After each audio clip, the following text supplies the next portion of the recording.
Labdien! Grant Thornton Baltika sāk jaunu tradīciju podkastu veidošana par ekonomiku, par citām aktualitātēm sabiedriskajā dzīvē. Šodien šeit esmu es, Aleksandrs Vēlers, Grant Thornton partneris un finanšu konsultāciju vadītājs, un mans kolēģis Mārtiņš, nodokļu konsultāciju vadītājs. Sveiks, Mārtiņ! Sveiki! Nu tad, kas mums šobrīd ir aktuālākais mūsu dzīvē? Droši vien jauna valdība. Es tev piekritīšu, tas šobrīd ir ļoti aktuāls temats, ņemot vērā, ka līdz vēlēšanām ir 4 mēneši, un tad varam parunāt, ko var iespēt šī valdība šajos 4 mēnešos. Bet es domāju, ka šis ir tas brīdis, kad mēs varam droši teikt, ka šī valdība ilgāk par 4 mēnešiem neiedzīvos.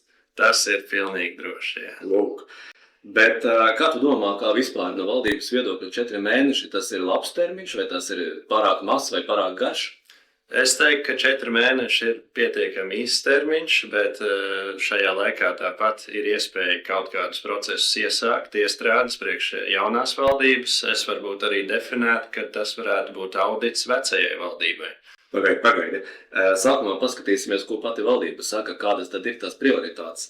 Un, ja papēta valdības deklarāciju, tad tur ir sarakstītas, es teiktu, 6 punkti, 6 nozares, par kurām šī valdība rūpēsies. Tā ir valsts drošība, tā ir budžeta stabilizēšana un finanšu disciplīna, cīņa pret korupciju, ekonomikas izaugsme, ģimene un sociālā politika un izglītība.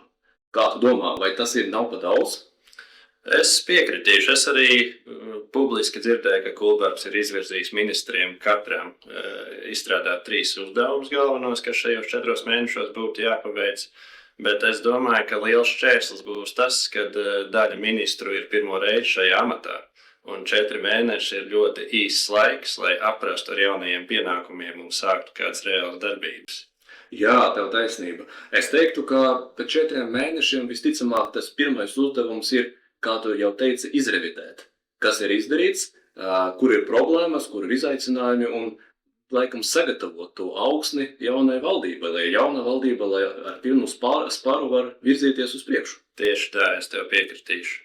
Vēl gribētos, protams, uzsvērt, ka Kulbergs ļoti aktīvi strādāja pie Rail Baltica projekta, un es uzskatu, ka šīs valdības uzdevums ir atgriezt uzticību gan sabiedrībai, gan investoriem, un tāpēc droši vien būtu jānāk ar kādiem stingriem lēmumiem šajos jautājumos. Bez šaubām šis ir tas gadījums, kad nevar vilkt, nevar pārlikt uz nākamo valdību. Rail Baltica un Air Baltica tie ir tie stāsti, kuri jārisina droši vien uzreiz tagad.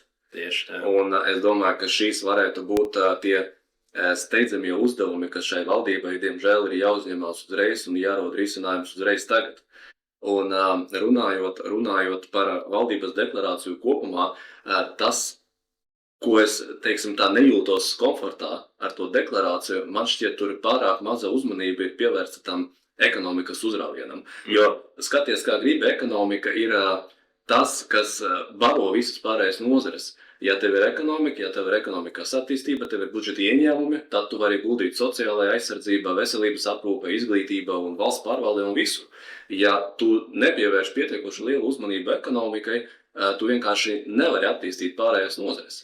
Es gan gribētu teikt, ka Kulbergs ir diezgan aktīvi arī pozicionējis sevi, kad viņš ir vairāk vērsts uz attīstību, uz investīcijām.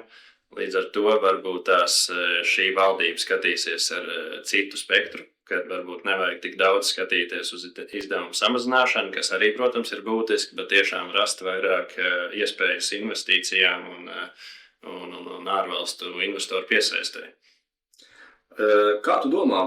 Man šķiet, valdībai īpaši, kad tu skaidri zini, ka tu strādās tikai 4 mēnešus, man šķiet, tur vienmēr būs izaicinājums, uz ko tu liec lielāku uzsvaru, uz to valstisko ilgtermiņa domāšanu vai uz to politisko pieeju, ka tev pa tiem 4 mēnešiem te obligāti jāparāda kaut kāds rezultāts, pat skaidri apzinoties, ka no valstiskā viedokļa varbūt tas tīri objektīvi nav iespējams. Tātad vai nu tu ej politisko ceļu ar īsiem maziem mērķiem, ko tu vari parādīt, ko es esmu izdarījis, vai tu tomēr varbūt nedari tik skaļus paziņojumus, bet, kā mēs sākumā runājam, ievirzi to ilgtermiņa procesus. Kā tu domā, ko mēs sagaidīsim no šīs valdības? Es domāju, ka šai valdībai uzdevums, kā jau es minēju, ir atgūt uzticību arī vēlētāju vidū. Jo, kā mēs novērojām, iepriekšējā valdībā bija liela iedzīvotāju neapmierinātība ar lēmumiem par drošības jautājumiem. Bija arī neapmierinātība ar lielajiem projektiem, kur nav caurspīdīguma un ir neliederīga līdzekļu izlietošana. Tad es uzskatu, ka šīs valdības prioritāte ir pozicionēt sevi kā atvērtu valdību, kā valdību, kas izgaismo varbūt šīs nepilnības un arī iesaka risinājumu šīm nepilnībām. Un es uzskatu, ka Kulbergs ir arī sācis pozitīvu virzienu, kad viņš ir kā atvērtais premjers un katru dienu atskaitās par padarītajiem darbiem, kas arī veicina varbūt sabiedrībai tādu plašāku redzējumu uz ikdienas lietām, kas notiek, kas tiek risināts, un sabiedrība tiek informēta par šiem. Es tev piekrītu. Godīgi sakot, es personīgi uzskatu, ka mums jau sen vajadzētu vienu reizi pieķerties un izdarīt to nulles budžeta vingrinājumu.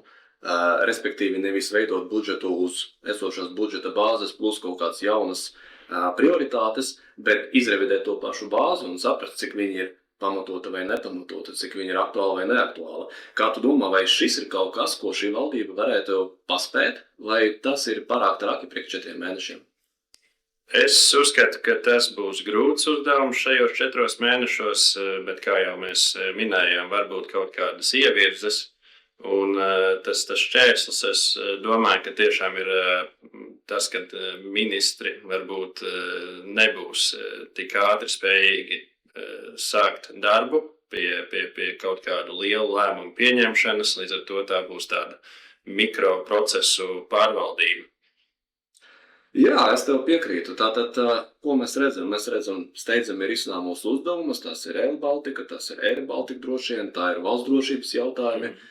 Mēs redzam, ja ne nulles budžetu, tad droši vien valsts izdevumu auditu, izrevidēšanu un droši vien to plānveida darbību pie tām ilgtermiņa valsts prioritātēm. Droši vien tā varētu izskatīties. Tas valdības, teiksim tā, pamatota darbība.